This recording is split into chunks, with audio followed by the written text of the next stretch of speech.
Deadlock-like. Last of Us mobile game might have been in the works, and Battlefield 6 is the franchise's biggest launch. We'll have all this and more because this is Kind of Funny Games Daily.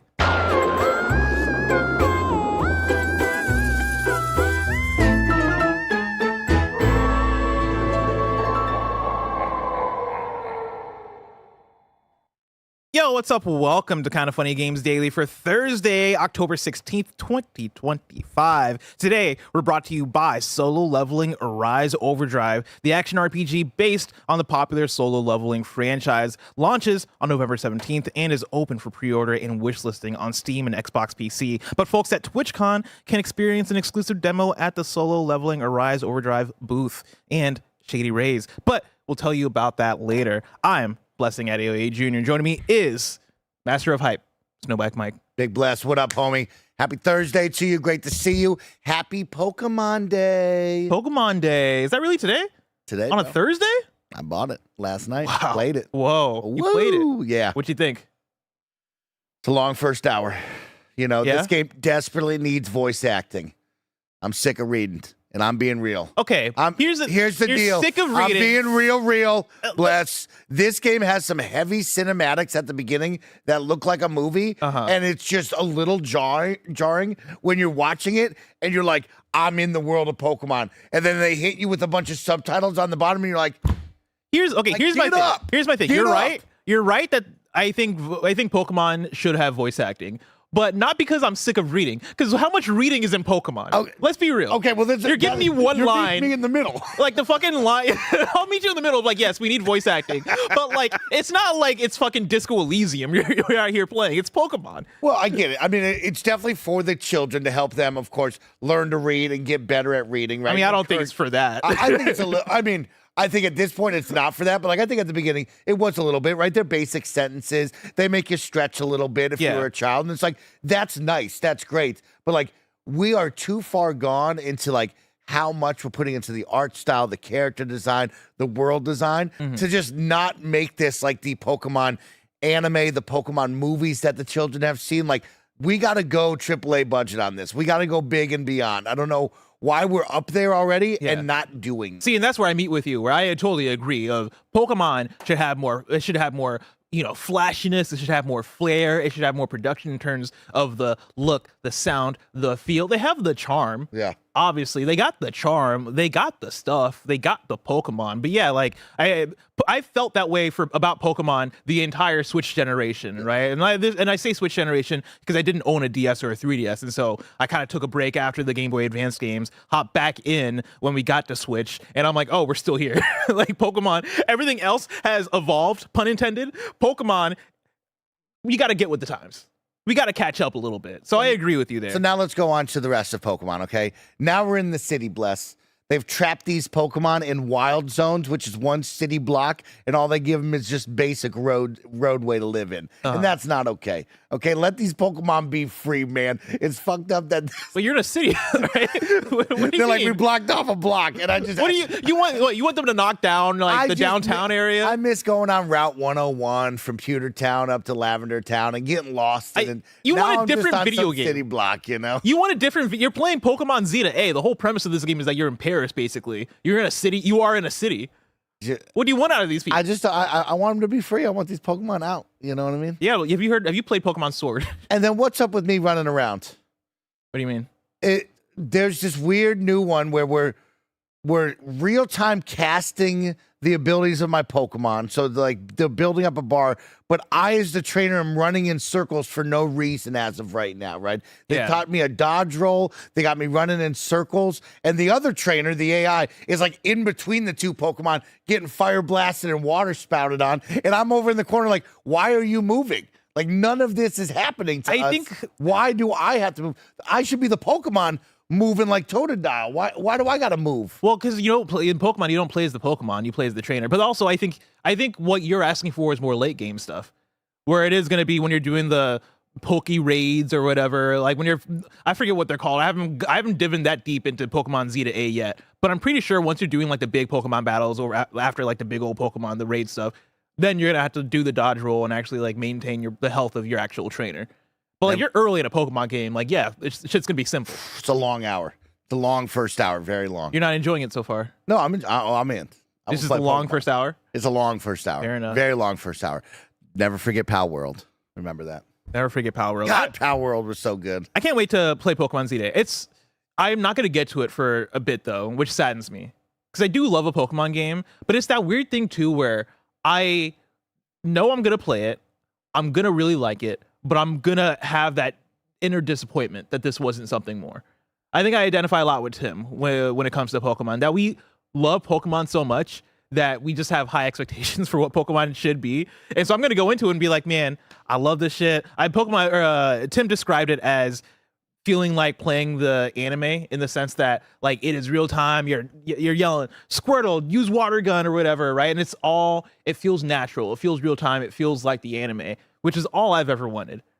But the problem is that anime also looks really good. You know what I mean? There's a flair, there's a flashiness to all that shit that the games haven't been able to attain yet for me. But I'm looking forward to it. Enough about Pokemon. Tell me more. Let's talk about video game news. Because remember, this is Kinda Funny Games Daily. Each and every week, they run you through the nerdy news you need to know about live on YouTube, Twitch, and on podcast services around the globe. If you love what we do, support us with the Kinda Funny membership on Patreon, YouTube, Spotify, and Apple Podcasts to get all of our shows ad-free, watch us record them live, and get a daily exclusive show. For a chance to be a part of the show, submit your thoughts and opinions as YouTube Super Chats as we go. Housekeeping for you. We're an 11-person business, all about live talk shows. So today, after KFGD, you're going to get Gamescast, which is Greg Miller apologizing to PC gamers. That's the headline. That's a big moment. I don't know if I trust that. Yeah, headline. I wouldn't trust that. And so I'm curious on what that's going to be, but you're going to have to tune into that to find out. And then after Gamescast is in review, it is the official Pixar in review RERANK. And then after that is the stream. It is an NVIDIA GeForce Now sponsored stream. Do you know where we're playing, or is that a surprise? I believe Andy and Greg are going to surprise you, but a very special one with GeForce Now, getting to show off that awesome stuff. Yeah. Very cool. And then, of course, today's Greg Way will be coming at you from the one and only Greg Miller. Thank you to our Patreon producers. Might be embargoed. Oh, okay. What? Okay, his Greg Way might be embargoed, is what he's saying. You're like, oh, wow, okay. He's checking in on it. He doesn't know. Did you already record it? Did you know it was embargoed when you recorded it? Let's talk about yesterday's Greg Way, though, before he gets in here. I like this Halloween shirt you got going on. Thank you very much. King of Halloween. Homage, everybody. Yeah, this is something I floated an idea to the Greg Way audience not too long ago. Of like, hey, sometimes I want to talk about stuff, but it would be embargoed. Would you be down for me to record a Greg Way that has to go up later or whatever? And they were all like, yeah, of course. But this one's not. This isn't like a review embargo, so I think it's going to be okay. But I need to check with PR. Okay. Yeah. Okay, you got to slack me. I don't mean to. I come in, a million things happen. I know they happen for you too. I know you're busy too. Yeah. This isn't. I'm not trying to put it on you. What it really is that I essentially build KFGD from top to bottom, and so by the time when I get to Housekeeping, I hear you. that's the first thing I do. So I just feel like I'm letting you down, but so many times I come in and then immediately I'm direct. You saw me get pulled. Tim pulls me into a fucking meeting. It's freaking Tim. Oh, we gotta lay somebody off. I'm like, you know what I mean? He didn't buy us donuts. It's finally time to Fuck let Roger him, go. you know what I mean? But Mike, we have to have a meeting later. All right, sounds good. Thank you to our Patreon producers, Carl Jacobs, Omega Buster, and Delaney the Song Twining. For now, let's begin with what is, and forever will be, the Roper Report. It's time for some news. We have 6 stories today. Baker's dozen! Starting with our number 1, Quantic Dream has revealed its first ever free-to-play multiplayer game, Spellcasters Chronicles. This is Ed Nightingale at Eurogamer. Quantic Dream, the studio behind narrative games like Heavy Rain and Detroit Become Human, has revealed its first ever multiplayer game.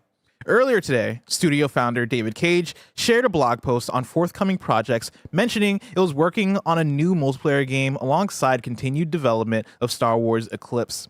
Now the studio has revealed Spellcasters Chronicles, a free-to-play, team-based multiplayer game of 3v3 third-person arena battles.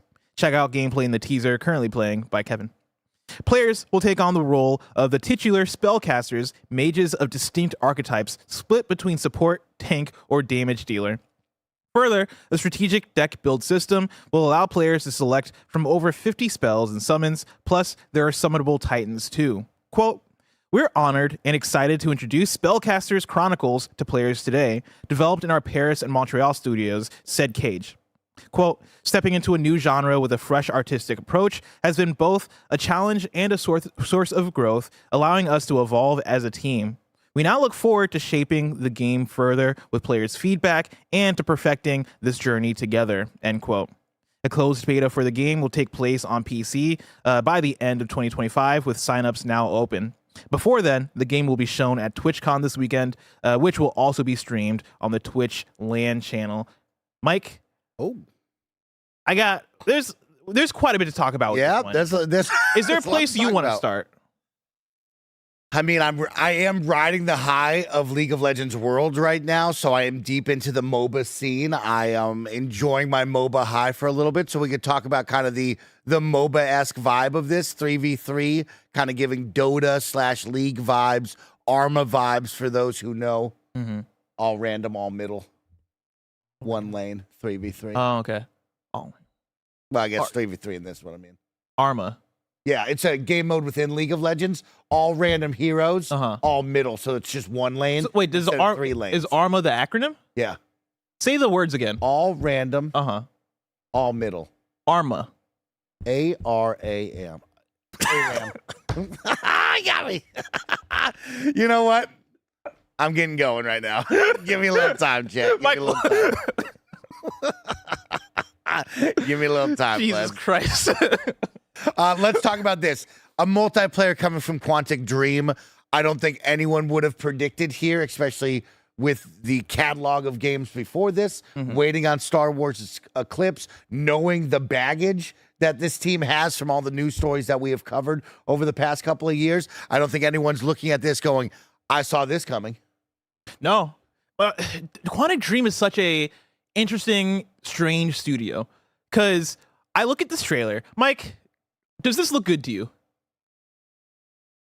This is kind of, no. I mean, I think it looks good, if I'm being honest. Yeah, there's things I can be like, yeah, this looks good. Then there's moments where I'm like, this could be a multiplayer game that comes and goes very quickly, because I've seen a million of these now. Yeah, I think that's the thing is I worry less about the quality of the game. At least it's hard to tell from just a fucking reveal trailer, right? I look at this and I'm like, all right, I like the art style. Okay, I can see that this looks like something I'd actually want to play once or twice. I worry about, I guess, more of the ecosystem that we're in as far as MOBA games and, you know, what we talk about all the time when you're putting out a live service or multiplayer game. What does the competition look like? And right now, the competition is fierce when you're putting out one of these. Smite 2, Pokemon Unite. What's the one that Andrew Renee and Leaf Adams used to play all the time? Paragon and a predecessor or something weird that he still plays. There's just so many of these, Bless, and it is hard to stand out. And most importantly, it is hard to get people to drop the games that they already love and have been invested in to play something new. And so you have to be really something new, fresh, fun to get over the hump of the first week of sponsored streams, people being excited for something new. Once that wears off by day 8, do you still have the staying power? I look at this, and I mean, you played way more Deadlock than I have, right? You and Andy are obsessed with Deadlock. I look at this, and it strikes me as Deadlock with like a Marvel Rivals type art style. Oh, okay. Which I That's think a good little pull. And I think there is like a market for that. I do think that there is, or at least not even a market. I think there's appeal in that. I think there will be people that look at this and go, no, that fits exactly what I want. That, like, I think I'm not mad at the idea. I'm fascinated by it coming from Quantic Dream as a studio. Of course, Quantic Dream, you know them from games like Heavy Rain. You know them from games like Beyond Two Souls and Detroit Become Human and Fahrenheit, right? And like I'm in a weird place where Quantic Dream, historically, kind of a divisive studio.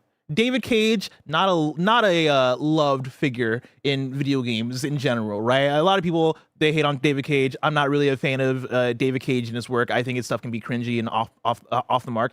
I do, however, I do really like the Quantic Dream games. Okay. Which is like weird to say because I think the writing gets weird because of the David Cage aspect. But what I like about them, and this might go back to the Blue Point conversation a little bit, is that up until now, they've specialized in a certain kind of game, and I think they've been able to corner that market. And make somewhat quality versions of those. I am talking about that cinematic, choose your own adventure game that feels like you're playing a movie. Of course, we get those with things like the Telltale games, or we get them with like, you have Dispatch coming up, and there's examples of those. Quantic Dream did it with a very specific like art style and a very specific, I think, way of doing it that felt really fresh and really different and really quality. Yes. Like when you played Detroit Become Human and you finish a chapter and you see the butterfly effect of, oh, if I made this choice over here, that would have led to this thing over here. I think there's a fun in that, and they're able to find the fun in that, even though there are so many aspects of it that were goofy when it came to the writing and the plot and all that shit. I found those games really fun to play, and I honestly would like to see more of that from the studio. I don't know if Star Wars Eclipse is or was going to be that.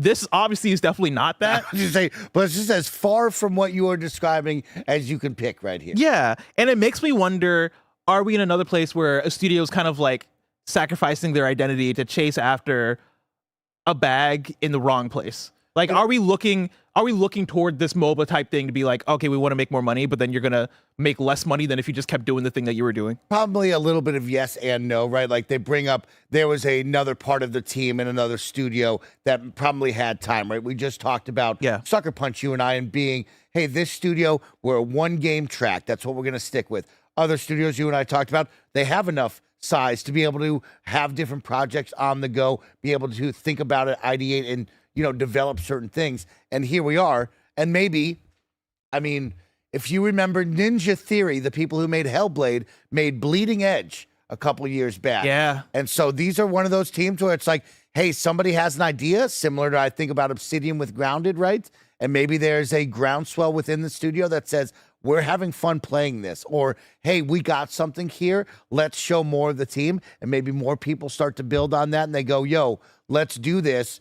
You guys are working on Star Wars. Where are you at? Do you really need us? And the team goes, hey, maybe we can put this out sooner, help get some cash flow is going on. Like you say, chasing the bag, that will help this and maybe sustain it.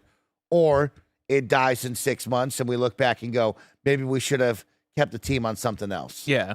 Where are you at with Star Wars Eclipse? I mean, anything Star Wars, I'm very excited for. Uh-huh. What is Star Wars Eclipse? I still haven't seen enough to look at you and be like, yeah, bless, I'm all in on Star Wars Eclipse, right? I think we saw a bunch of people banging drums in a crazy Star Wars song the last time. How long ago was that? That feels like it was 5 years ago or something like that. And we've not heard a peep since. Here we go. It was announced in 2021. And so that's 4 years ago. Yeah.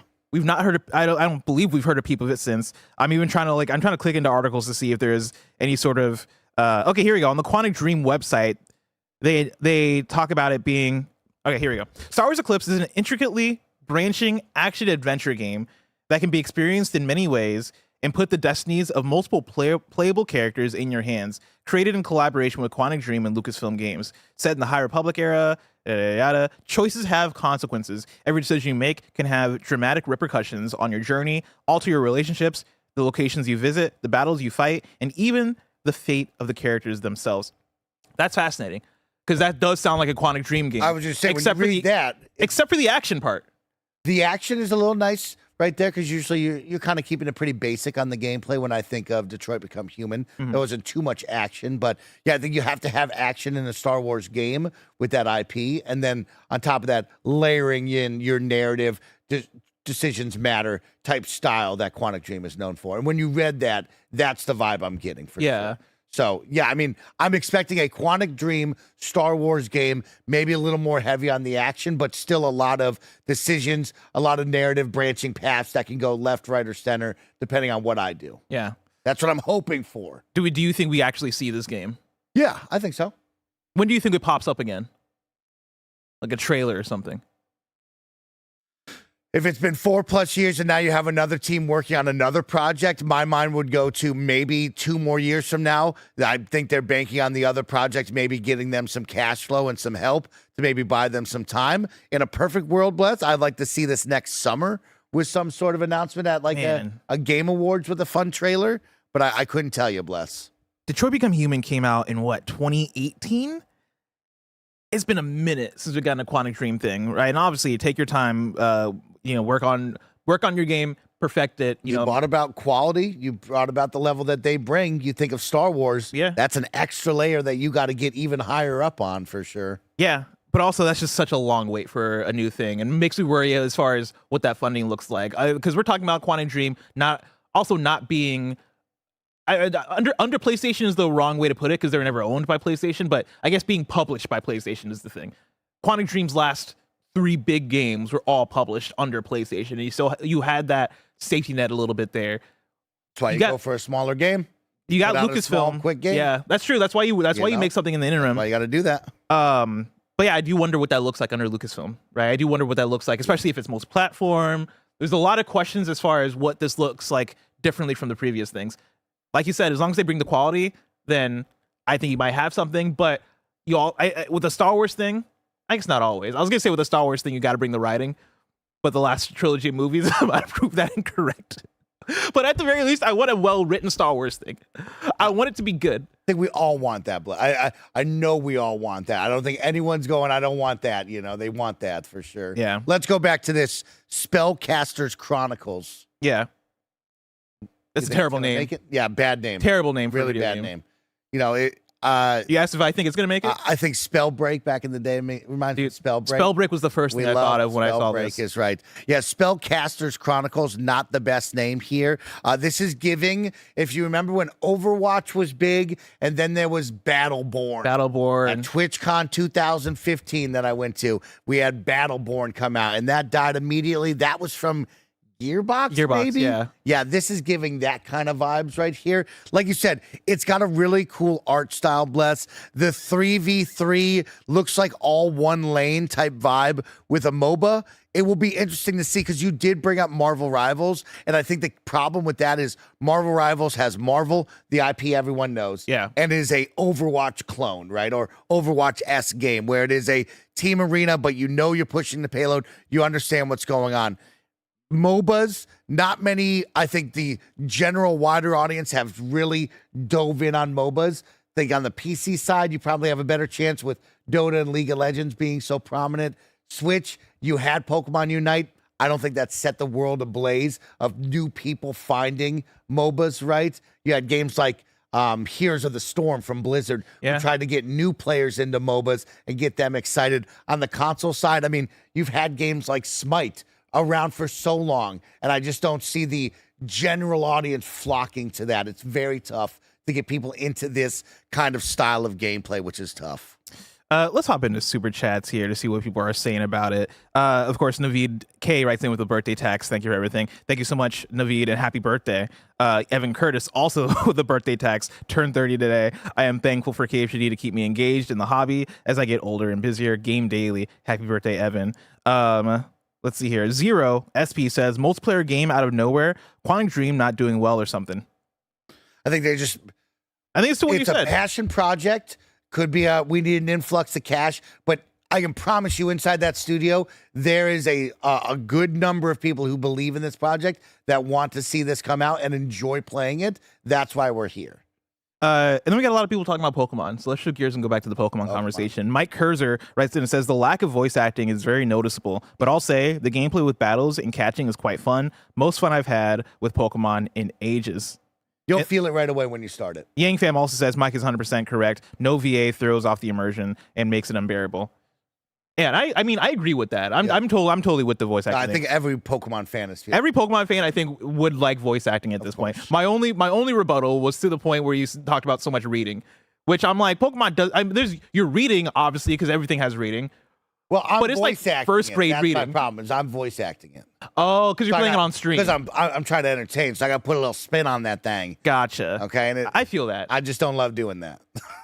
You got to do what I do, which is assume everybody can read at the same speed that you do. There's moments where I go dead silent. I'm like, I'm sure they're reading this too. And then I quickly click it. I'm like, did I give them enough time to read it? Who knows? I for sure am just like, guys, you got to read it yourself. I'm not voice acting this entire game on stream. I'm sorry.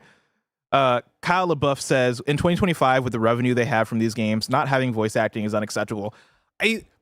There's definitely a bigger conversation here about why doesn't Pokemon have voice acting in a lot of things. And I wonder, my speculation station would be just pure development time. Thank you.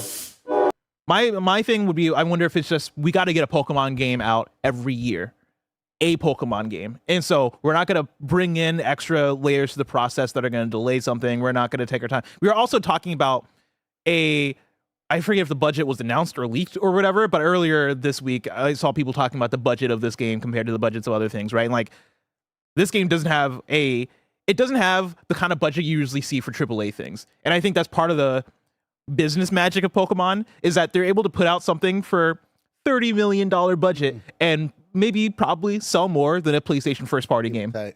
Yeah. They're able to keep that shit tight. Well, make it like an Audible book then. Have one guy read it and just he'll make up the voices No, as we go. I'd rather have no voice acting than fucking terrible voice acting. Let's see what else we got here. See you. VODs, and then your name gets cut off in my thing. I'm sorry. They say, why do other Pokemon games like Snap and Detective Pikachu have voiceover, but not the mainline ones? Big fan, by the way. Great questions. Great questions here. Smaller game. I also think there's certain genres that you got to have voice acting for, like a Detective Pikachu.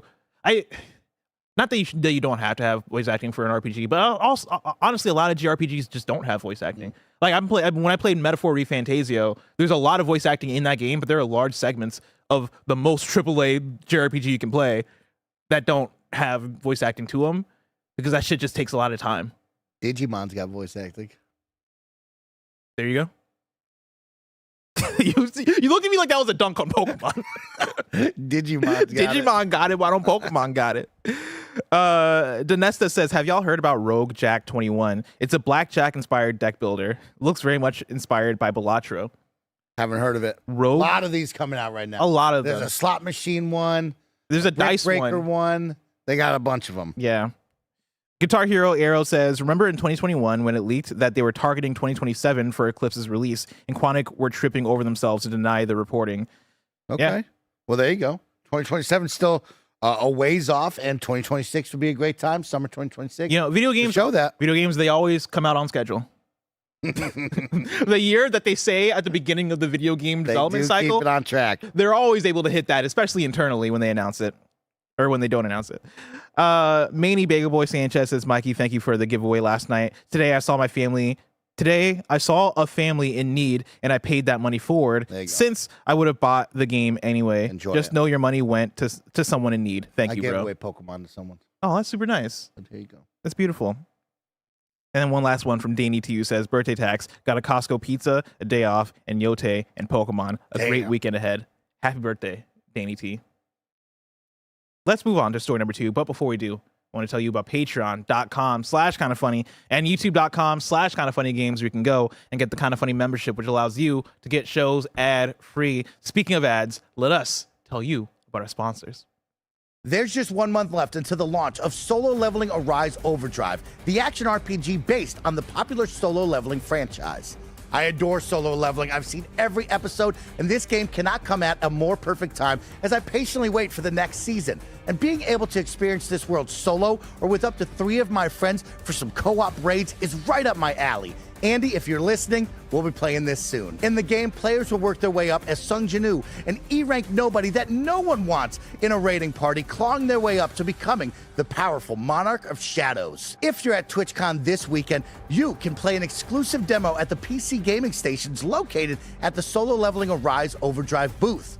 Attendees will also be able to experience additional activities at the booth, including a themed photo booth. For fans viewing events from home, head to the official Solo Leveling Arise Overdrive Twitch channel, which will be live streaming from the booth. Pre-orders for Solo Leveling Arise Overdrive are live now, so add it to your Steam or Xbox PC wishlist to prepare for Jinu's next chapter. This episode is brought to you by Shady Rays. Get ready for the season ahead with quality shades built to last. Our friends at Shady Rays have you covered with premium, polarized shades that won't break the bank. Shady Rays is an independent sunglasses company offering a world-class product rated 5 stars by over 300,000 people. Their shades have durable frames and crystal clear optics, making them the perfect choice for all outdoor adventures. They have hundreds of options to choose from, so you're bound to find the perfect pair to match your style. Plus, if your shades ever go missing or take an unexpected hit, Don't sweat it. They have the most insane protection in all of eyewear. Every pair is backed by lost or broken replacements. If you don't love your shades, exchange them for a new pair or return them worry-free within 30 days. There's no risk when you shop. Y'all know that Tim Geddes has been outdoors a lot playing Pokemon Go, and he's been rocking his Shady Rays the entire time. Awesome to see him out and about looking dope. Exclusively for our listeners, Shady Rays is giving out their best deal. Head to shadyrays.com and use code FUNNY for 35% off polarized sunglasses. Try for yourself the shades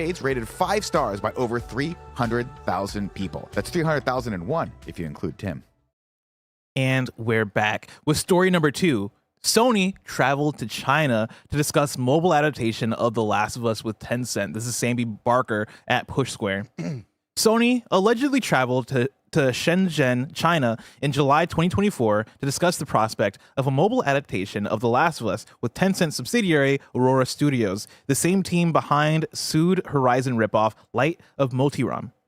The Game Post has been sharing fascinating new details from fresh court filings submitted earlier today. And it's the first time we've gotten an insight into PS Mobile's efforts, the division fronted by former Zynga exec Olivier Courtemanche, which has yet to ship a product. According to a testimony from Courtemanche, Sony met with Aurora Studios at GDC in 2024, where it was pitched on the previously reported Horizon spinoff for mobile. It's alleged this would later become Light of Motiram, but originally was intended to depict Aloy in an Asian setting with robotic creatures inspired by Chinese legends. Sony promptly rejected the project in April 2024, a month after GDC. But it would later travel to China in July 2024 to meet with Aurora Studios again. What's fascinating about this is that Courtemanche and his team believed they were visiting Shenzhen to see a mobile adaptation of The Last of Us, but were simply presented with a version of Horizon instead. Courtemanche is quoted as saying, quote, "I recall the slide featured a female character with costume design resembling Horizon's mix of tribal clothing and metal armor, and a robot/animal hybrid resembling a Horizon robotic animal. Now that I have reviewed the promotional materials released for Light of Motiram, I believe that these images contained assets from the Light of Motiram game. I was confused by the slide given that we had rejected a potential Horizon collaboration and thought we were there to discuss The Last of Us among other opportunities." End quote. It's a long flight for that one. Long flight. It gives like, I don't know, like you go, like you're going on a first date and then they like, you know, they pull the rug and all of a sudden you're just watching like, I don't know, fucking Five Nights at Freddy's lore instead. And you thought you were going to watch, I don't know, fucking. Got him. Yeah. Got him. It was a bad example. They were like, hey, we made this look really good. I'm like, no, we don't want that actually. It's like, no, we discussed made it this. look really good. We said no to this. Yeah, you got an interesting situation here, of course, as they brought up no mobile games yet, right? So we were in a mobile moment here with PlayStation Studios and Sony of like, there will be something eventually. They're clearly finding out what it is. And surprising it's not Horizon. If you watch the 8-minute long trailer on the team's Horizon-esque game right there, it looks pretty dope. And I'm like, oh, wow, I'm surprised they chose not. But I guess Horizon is burned them in the past, but they don't trust Horizon enough to be the first one. I don't think it's that. I think it's more so we already told you no. Like I think it's like hey, we fucking said no. Well, why are we coming in thinking let's see The Last of Us on mobile? And what is The Last of Us on mobile really going to look like? I mean, what they said this is 2024. So I wonder, the Sony promptly rejected the project in April 2024. I wonder if it's coming off of Last of Us Online being canceled. And Sony kind of wanting to fill that void. Like we had the idea of doing a Last of Us Online thing, so let's try to continue to chase that. I'm not a mobile gamer, and I don't have mobile gamers in my life. There's a lot of mobile gamers out there that we hear all of these corporations really speak to of like, there's a mobile audience, and we want to activate that mobile audience. And I stand there every single time twiddling my thumb going, I don't know what that looks like. My mom plays Candy Crush. I've downloaded Monopoly once. But I see that we're putting Resident Evils on phones, but you're talking about something different. You are looking at something different, it feels like, than just saying, I put Spider-Man 2 on your iPhone. Yeah. I mean, I just don't see it because I don't have anyone in my life going, this is the best mobile game I've ever played. Let me tell you about Magic the Gathering Arena. Let me tell you, Mike. This is a fascinating one because PlayStation, they've had this mobile division for what feels like forever now. Like I want to say it's been 4 or 5 years. I remember talking about this since early on in PS I Love You, right? Like, this feels like a thing that they've been chasing, that they've just made zero progress on for the last 4 or 5 years. Yeah. So I'm surprised we're still in this place where we've not really seen much out of it. Honestly, I do think Horizon is a better fit for mobile than Last of Us. I don't know what I mean, This looks good. Light of Motorom. I'm watching this trailer. This is an 8-minute long trailer they got going on here. I could see that easier, and I think part of that is just we talk a lot about what a Horizon multiplayer thing or live service thing can be. We bring up whatchamacallit, Monster Hunter all the time as far as making a Horizon game and Monster Hunter like. They put Horizon in Genshin. That was like the thing that originally got me to start playing Genshin Impact, is that they put Aloy in that game. So I was like, oh man, I want to unlock Aloy. And then 20 hours later, I was like, finally I unlocked Aloy. I'm not playing this anymore. But I could see the connective tissue. It's has a brighter palette to it. I think there's a lot going on as far as what you can do with weaponry and the different types of robots and creating new characters and creating stuff that I think appeals to more of the mobile side of thing. Not that Last of Us doesn't have that shit, but I think people just take Last of Us a bit more seriously. Yeah. In a way where I'm like, what does the mobile version of this look like? The Last of Us, the feelings that it invokes when I think of The Last of Us is not something I want to like experience. I don't want to mobile on the go life right now. Mike, the last thing I want is to log into Last of Us every single day. That's true. You know what I mean? Like, Horizon is a world, and like, give or take what you feel about Horizon, right? So many people fucking love Horizon. I really like Horizon. That's a world that I could log into. That's a world that I can be like, all right, let me get in, do my dailies, hunt down this thing, take these parts. All right, cool, I'll log in tomorrow. With Last of Us, do I want to do that I want to wake up every single day into this fucked up world? This dark, fucked up world where there's clickers and I gotta be quiet and shit? Joel's gotta check in with you like, oh man, we just lost Maggie down the road. Oh, not Maggie down the road. Oh man. Tomorrow's been down the road. You gotta go save him. Yeah, I don't know.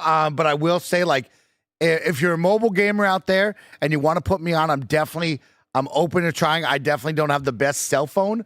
Am I supposed to have like the greatest cell phone? What do you mean you don't have the best cell phone? This iPhone is definitely old at this point. What is that? I don't know, like a 9 or a 10. I asked that like I know. So like I got a while. Look at my cool loop. Aren't they on 15? Yeah, it's been a long time. iPhone. It's been a long time. Hold on, iPhone 9 release date. I'm getting to the bottom of this. iPhone. Did they? I don't think they made an iPhone 9. Okay, well, I'm somewhere in that area. I'm somewhere in that. How can I tell? They're on 17. Stop it. I need you to go into your settings. Oh, I'm a 12. It says 12. Oh, 12. okay. So I'm a 12 Pro Max. Is this thing capable of running some good stuff? iPhone 12. That's from 2020. I'm sure you'll be fine. That feels like a lifetime ago. I mean, yes, 2020 does feel like a lifetime ago. 2020 and iPhone talk feels like a lifetime ago. Chat, can you still play games on that thing? Let us know. I feel like that should be fine. Okay. Does it run slow? No. I'm sure you're just fine. go to Instagram, TikTok, and Twitter. So not much happening. How often do you go to the App Store? Because don't they never. Oh. I was going to say, they tell you in the App Store, don't they, of like, you need this version or later? I never look at it. Okay. Yeah, people in chat are saying you're fine. Okay. You can play Balatro. You'll be fine. Story number 3. Sony, good luck in your mobile endeavors, wherever you land. Or give up. Like, what are we doing here? You don't need the mobile. I mean, Microsoft and Xbox purchased the Candy Crush Team King. Mike. And it's like, what are you doing with that? What's the plan here? They purchased the Candy Crush team. Is PlayStation going to purchase the Candy Crush? Are they going to purchase a comp? They got Zynga? Oh, no. What happened to Zynga? They have the head of Zynga. Well, yeah, this is the head of Zynga working on it. Zynga's probably got. But are they going to buy Zynga themselves? No. Go buy Plants vs. Zombies. Well, bless his 2 console gamer thinking is what somebody says in chat. No, I just understand the fact that they just don't got this. I'm opening my heart. Thank you. PlayStation isn't Microsoft. They don't have endless resources. And PlayStation is very good when they lock in and focus on the thing that's working for them. Just do what works, all right? Like, we've been through this with PlayStation. They make a Vita. Ah, shit, we don't have the resources to make games for this. Let's not put out games for the Vita. All right, cool, the Vita goes away. Oh, let's make VR. All right, cool, we got PSVR 2. And let's make fucking 0 games except for a Horizon. Oh, man, looks like we're not making VR games anymore. This is what PlayStation does. Didn't really think that one through, right? Let's make was it PlayLink or Play? What was the one where it was like with phones? I mean, this was their original mobile push. Where you're playing games with Hidden Agenda was one of the games. Oh, okay. They made like 3 of those. Use your phone as a controller, yes. essentially. Ah, that's smart. Because everybody's got a phone. Everybody's got a phone, but does do people want to play fucking The Last of Us on their fucking phone? I don't know. That's You was also another game, yeah. Story number 3. A manga based on the life of Smash Bros. Creator Masahiro Sakurai is out next month. This is Chris Scullion at VGC. A manga book based on the life of Sakurai is set to be released next month in Japan. The book's title roughly translates as Masahiro Sakurai Making the World More Fun with Games, and promises to tell the behind-the-scenes story of the birth of games that entertained the world, Kirby and Smash Bros. As reported by Famitsu, the book's 6 chapters are as follows. Chapter 1, Young Sakurai and Games. Chapter 2, The Birth of Kirby. Chapter 3, The Beginning of Super Smash Bros. Chapter 4, The Founding of Sora Inc. 5, The Legacy. And finally, Chapter 6, A Beacon for the Future. The book, which was supervised by Sakurai himself, will also include various other written sections about Sakurai and the games industry, including a timeline of Sakurai's life and an article about working as a game developer. The 160-page book will be released in Japan on November 18th at a price of 1,430 yen. That's about $9.45. There are currently no plans. No, they mistyped this. There are currently no plans, no known plans for an official English translation. Cool. Yeah, that's very cute. That's really cute. Yeah, that's nice. Shout out Sakurai. You love Shout Kirby. out. You love Smash Bros. I also love the art of the manga cover of Sakurai sitting at his computer with a GameCube controller. Is that a Switch controller? It looks like a Switch controller. Yeah. I absolutely adore this. And so, shout out to this. I'm going to use this to transition into the next story, which is a sadder story. But what I'm going to say is that I appreciate us giving legends flowers while they're still here. Give them your moment. Sakurai is somebody that is beloved, has made incredible games, is super creative, and I think has given such positivity and such good stuff to the games industry. And so, yeah, like we should shout people out while they're still here. Which transitions me to story number 4 is a sad one. Dead or Alive creator Tomonobu Itagaki passes away. I'm reading from Amber V at Automaton. Itagaki, known for his work on Koei Tecmo's Ninja Gaiden and Dead or Alive series, has passed away at the age of 58. The news was announced through a message posted by a loved one to his personal Facebook account on October 16th. Following his tenures at Koei Tecmo Games and Valhalla Games Studios, Itagaki founded his own company, Itagaki Games, in January 2021, where he was reportedly working on developing new IPs for PC and consoles. Obviously, you absolutely hate to hear news like this.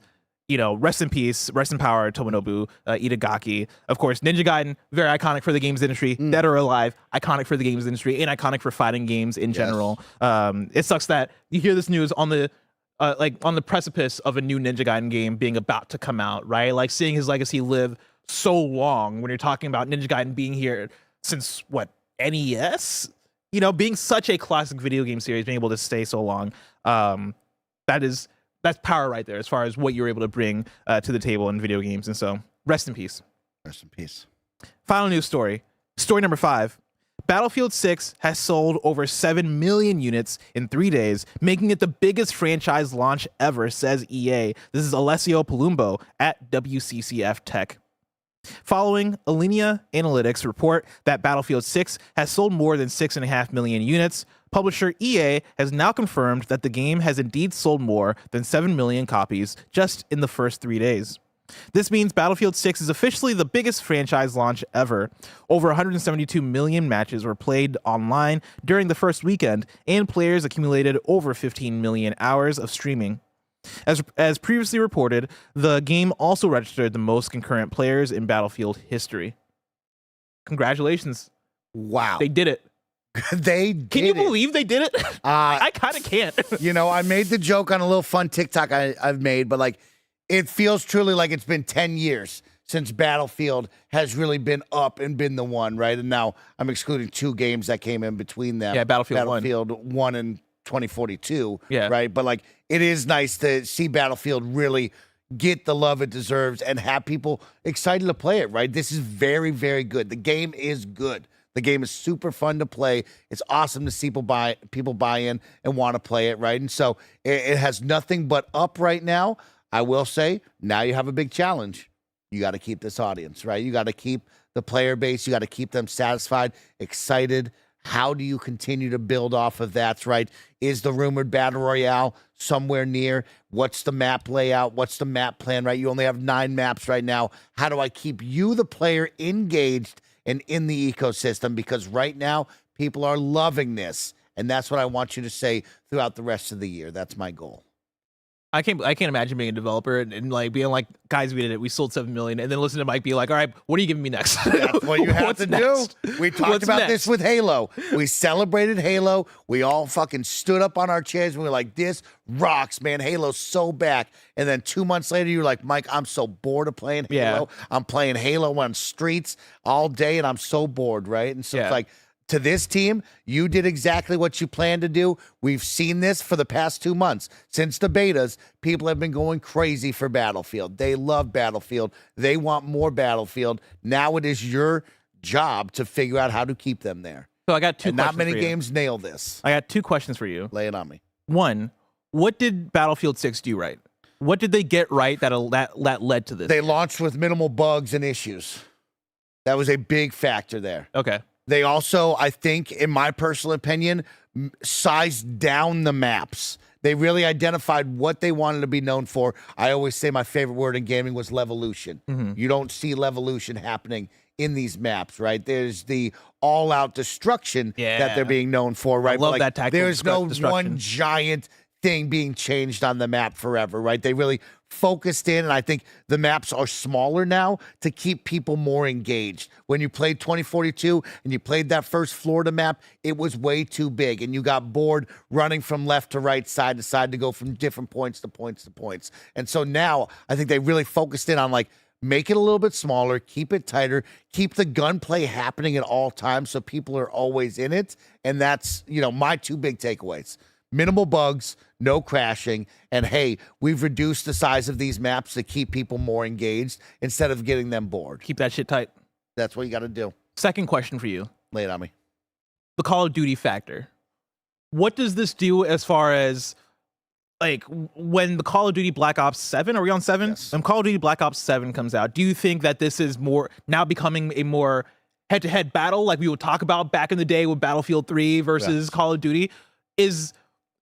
Should Call of Duty be scared of Battlefield, or should Battlefield be scared of Call of Duty? Like, do we see Call of Duty coming out and then sucking up the player base that we're seeing coming to Battlefield? Now, I'll start because everyone's going to get on me. Yeah. First off, as the players, you should be very happy that you have 2 great shooters coming at you. We celebrate that. Now, on the opposite side, right, Battlefield has a very long road and 2 big tasks. I say 2 because it's not just Call of Duty. At the end of the month, we're getting Arc Raiders, which is an extraction shooter that everybody and their mother have somehow found out about and is excited to play. Yeah. Right? We went from Escape from Tarkov being too difficult and not enough people playing that and they don't want to play that, to now extraction shooters seem to be all the rage and people are interested in trying it, right? And that's at the end of the month. Then following that is Call of Duty Black Ops 7, which we all know we're on the hamster wheel. As much as people want to dog on Call of Duty, as much as people say, I'm leaving Call of Duty in the past, we go back. Yeah. No matter what, you will go back. And so for Battlefield, you have to find ways to keep players engaged and excited, from modes to maps. It doesn't matter, because you have 2 big uphill battles to fight that is going to start clawing at your audience. And by December 1st to January 1st, we will really start to see the rocky road of, like, all these games and their player bases and where their players go. Because no matter what, on October 30th, you're going to take a player hit because people are going to Arc Raiders. And then whatever Call of Duty's date is, November, we'll just call it 14th for fun. I don't know it off the top of my head. Players are going to go, right? And so your goal over these next 3 months is to withstand that. Or if you're EA and you've gotten 7 million units sold, you say, Mike, none of that matters. We made a bunch of money. We're happy. You nailed November 14th, by the way. Oh, thank you. Just shot that from the hip. You know? Mike, Battlefield 6 is doing huge numbers, but can it maintain those huge numbers? We'll have to wait and see. But if I wanted something smaller, say the tiniest news I need to know, where would I go? Bless, you'd go to our last story, the We News channel, where we cover all the small news items you need to know about. Story number 6 is Wii News, starting off with one from The Verge. Microsoft is reportedly moving Surface production out of China. The report claims Microsoft has already shifted some of its existing server production outside China and is pushing to also produce more Xbox consoles outside of the country. This next one is from Noble via VGC. McDonald's Japan is selling Street Fighter themed burgers based on Ryu, Ken, and Chun-Li. Really exciting. That's pretty cool. I love that. That's pretty cool. 2 Point Museum Cross Vampire Survivors free update is now available. From VGC, WWE 2K25 gets John Cena themed farewell tour DLC today, which also adds Brock Lesnar. Okay. Splinter Cell Deathwatch has been renewed for a second season. And then one final one from VGC. 2 U.S. senators have voiced their concerns about the upcoming acquisition of EA by a group of private investors, including Saudi Arabia's Sovereign Wealth Public Investment Fund. United States Senators Richard Blumenthal and Elizabeth Warren have now questioned the deal, warning of potential security risks and foreign influence over the Saudi-funded acquisition. In a letter to Secretary of the Treasury Scott Bessent, who also serves as chair of the Committee on Foreign Investment in the United States, the 2 senators urged the committee to apply searching scrutiny to this unprecedented proposed foreign privatization of a major American technology and entertainment company. Okay. I know there was a lot there. Hey, but remember there after you go. the Microsoft deal, right? Was it the head of the FTC came out and was like, told y'all I wasn't happy with this. So Yep. this is definitely something to keep an eye on. I'm sure we'll talk more about that as it goes. I would like to see, I guess, scrutiny applied to this in I guess a similar way, but given the people that are making this purchase, I think this will go through just fine, sadly. Very sadly. And that is it for Wii News. Let's hop into Super Chats. See what y'all are talking about here. Falcon 4196 says, shout out to Mike for keeping an iPhone for 5 years. I'm doing my best. I even dropped this in an abandoned ghost tunnel, and I can't hear out of the earpiece, so I have to take all my calls speakerphone if I want to be able to hear it. I definitely got it waterlogged because I was swimming in the lake, and so all the sound only comes out of one of the bottom speakers. But you know what? I'm holding on. Have you thought about getting a new phone? Yeah, I think about it all the time, but then I think, man, I got to go to Verizon, and that's like an hour to 2 hour long process just to get a new phone, and I hate that process. And I'm always the first one through the door. Mind you, Bless, every time I get a new cell phone, I'm bright and early. I'm first one waiting at Verizon. And the best part of Verizon is everybody knows it's so fucking slow that there is somehow 5 other people with me trying to pull the mic because nobody wants to do this. And sure as shit, I go in there and we just fucking DMV me. We slow this. I'm like, I want the new iPhone. I want to transfer this. Plug it in. Let's go. Swipe the card. Let's get it. And somehow typing in, what's your passcode? What's your email? What are we doing for lunch today? It's like, get it moving. I feel like can't you like buy the phone and then do it all yourself at home? I don't know. I don't do that. I'm so ingrained in the Verizon ecosystem that's how my life goes now. As a rebuttal, how much of the process is long because you don't remember your password? No, I know the passwords. I know everything. I'm dialed in. I'm fucking locked in. I'm locked in. But I might just go buy a new one. I think you just do it. Just ditch it. You know what? Take this phone. Here's what I'll say. Whip it out the window. Because like, take the first half of the day off work. Just commit to.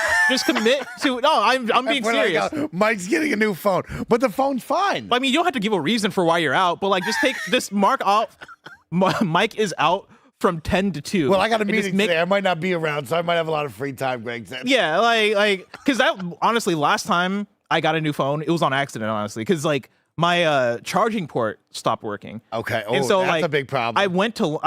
During my lunch, I was like, well, let me just stop by the phone store real quick to see if they can like fix it real quick. And they're like, you don't have insurance. And I was like, I'm pretty sure I do have insurance. It was a whole thing. But they're like, you just want to get a new phone? You have an upgrade anyway. I was like, yeah, just upgrade that shit. Yeah. And so it was like, it turned into like an hour lunch. But now the problem is it also a mic problem? Because you know me, I love to learn your backstory, ask how your day's going. Roger talked about it on the Call of Duty experience when all of a sudden we're at the hotel registration and I've taken 17 minutes to log into my hotel room because I'm asking the guy what's his favorite locations to eat at. Yeah. What's his that mama for do? sure is, yeah, you're doing too much conversation. Here's the other thing, is make it a stream. Mike gets a new phone. Oh, yeah, we got to sit there and watch Actually, don't do that. We can't make everything content. Just get a new phone.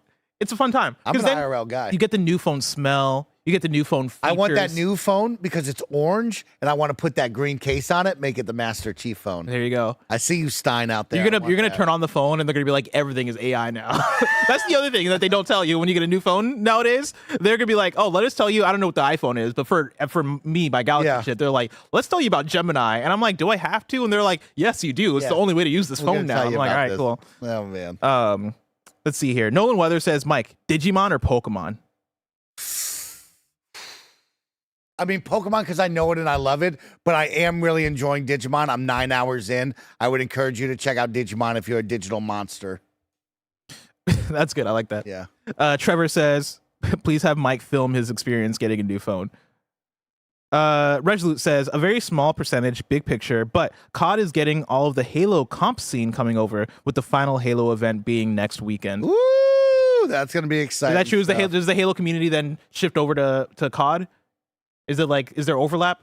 I mean, yeah, I think there's a lot of overlap in all of these. You know what I mean? That's the catch is everybody will jump to what's new, right? Like sometimes I think we get a little bogged down and forget that like we're all on goldfish mines here, where after a month you usually get bored of a game and you're ready for the next one, especially when it comes to first-person shooters and the same multiplayer maps over and over again. So it is usually like by month 1 to 3, you're already ready for the next thing, and we just live in this cycle all the time. I need more games. What are the other games that are like Halo as far as movement and like the flow of it? Because Halo, I'm so bad at Call of Duty and Battlefield. Mm-hmm. Like those more traditional military shooters don't work on me. But Halo Infinite, I was locked the fuck in. I felt like I was killing it in that game. There's not many comparisons to Halo because the team arena style is kind of slowly like not many teams in there. Like it's that and Call of Duty. You have the Marvel Rivals approach, which is a hero-based shooter with Overwatch. Which I love you get those. into the search and destroy games like Valorant and Counter-Strike. So like you're not getting many team arena ones. X-Defiant kind of died, came and went, if you remember that. Yeah, I did. I don't know if you heard, but Splitgate 2 is making shooters great again. So I mean, yeah, Splitgate. If only it was still out. They came out with a TikTok recently where they were doing the Maui Wowie trend. Oh, I love grab that. onto something, you just hang around and the Maui Wowie song plays. Yeah. And then someone wrote like, you don't got to come back. I mean, no joke though. Like Splitgate would have been one of the. We played Splitgate 2 in like pre-access beta, whatever it was. Splitgate was very good. Splitgate is a very fun game. I really like Splitgate. Mm-hmm. Too bad that had to come and go like that. Yes. But yeah, like that type of game. What happened to Unreal Tournament? Do we still do that? No, we don't do Unreal Tournament. We don't do Unreal Tournament anymore? Didn't they have Unreal Champions recently? But like when I say recently, it's like the past 7 years. Because the last one I played was Unreal Tournament 3 on my PlayStation 3, and that felt like a ghost town by the time I played it. But I need something like that. No, you don't get those. Damn. I mean, I do like Overwatch. I do like Apex as well. But I need something that's more traditional. I'm trying to like have the announcer be like headshot. You know what I mean? You'd love Call of Duty then. I mean, I played so much Call of Duty, and I'm just not. It's not that I don't like Call of Duty. It's just that I'm bad at Call of Duty. Slow down. I want something that I'm good at. Oh no. The catches with Call of Duty when you say you're bad, all you have to do is slow down a little bit. But that's not what I'm looking because for. everyone is just blind firing and running around corners. And if you just slow down like half a second, you usually catch those kids. Because that's why I like Halo. Are that kid. That's why I like Halo. Is I get the grappling hook and I don't have to slow down. I just fucking swing around, fucking shotgun you, and then punch you, and you're fucking dead. Yeah. Oh, I love that. Somebody says the finals. The finals? Is it like that? Is it more arena pacing? Yeah, it's arena pacing. Yeah, I think you might like the finals. I actually, you know what, Blaz? I take it back. You would love the finals. You think I would love the finals? You would love the finals. If you grabbed the squad and actually tried for like a couple of nights, you would probably really love the finals. Okay. Yeah. Thank you for that. That's a great pull. James here says, birthday tax. At this time of the year, I like to reflect on those less fortunate, like Jesus, like little Snowbike Ike and little Snowbike Spike. Yeah, despite what Mike tells Sarah Bond, they've not seen a cent of child support. Let them eat and play Xbox. Thank you so much. Is that their names? They're playing a lot of Xbox. Yeah, little Mike and Susie I'm so proud of them. You've seen me. We've been on a college tour, me and the kids. Mm-hmm. You know, we're going out to different college campuses. I'm showing them Stanford.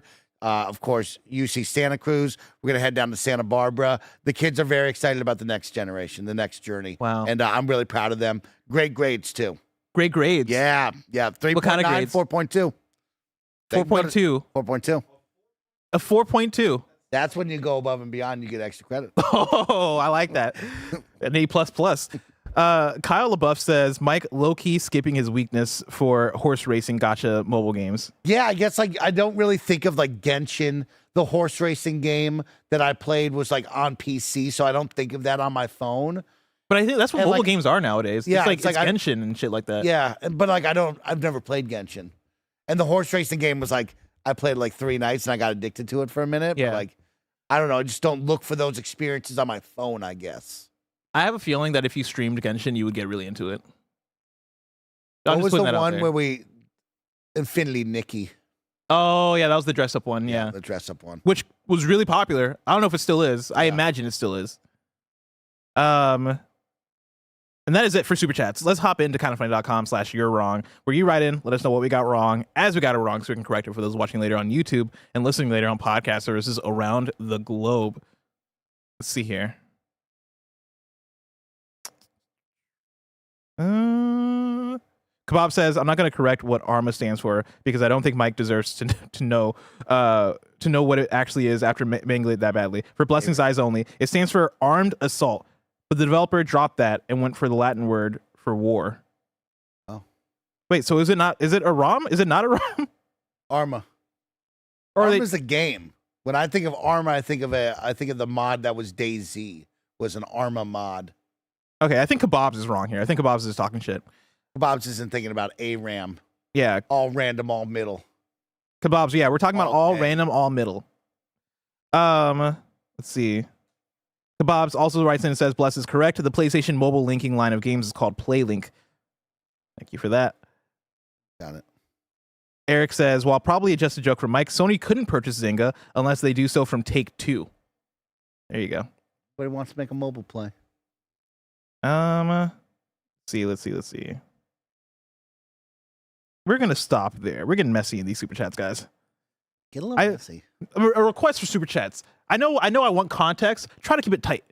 Like if you can keep it tight For the and then a You're link Wrongs. for the year wrongs. Sorry, what did I say? Okay. Super chats. Yeah, keep it tight in the year wrongs.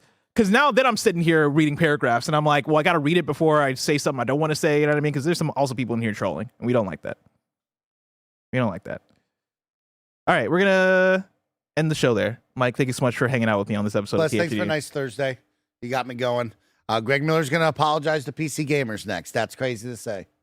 We're gonna be there for it. Me and you. We're gonna witness it all. We're going to witness it. Of course, each and every week they run you through the nerdy news you need to know about live on YouTube, Twitch, and on podcast services around the globe. If you love what we do, support us with a Kind of Funny membership on Patreon or YouTube to get all of our shows ad-free, watch us record them live, and get a daily exclusive show.